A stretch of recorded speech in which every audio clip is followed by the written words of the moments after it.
सांगली शहरातील चर्च परिसरातील मैदानावर क्रिकेट खेळताना झालेल्या किरकोळ वादातून एका तरुणावर धारदार हत्याराने हल्ला झाल्याची घटना घडली। या प्रकरणी गौतम कुमार बनसोडे वय 22 राहणार हनुमाननगर 8वी गल्ली सांगली यांनी फिर्याद दिली। त्यानुसार इजाज जब्बार शेख राहणार इंदिरानगर सांगली आणि त्याच्यासोबत असलेल्या एका अज्ञात इसमाविरोधात विश्रामबाग पोलीस ठाण्यात गुन्हा नोंद करण्यात आलाय।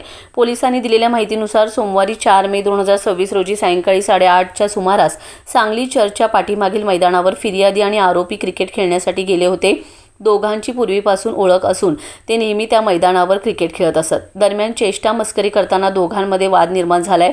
वाद वाढल्यानंतर आरोपी इजाज शेख याने रागाच्या भरात खिशातील टोकदार हत्यार काढून फिर्यादीच्या मानेच्या डाव्या बाजूस वार करून जखमी केले। तसेच संशयित आरोपी आणि त्याच्यासोबत असलेल्या अज्ञात इसमाने फिर्यादीस लाथाबुक्क्यांनी मारहाण करत शिवीगाळ आणि दमदाटी केले। या प्रकरणी विश्रामबाग पोलीस ठाण्यात दोघा हल्लेखोरांविरोधात गुन्हा दाखल करण्यात आला असून पुढील तपास पोलीस करीत आहेत।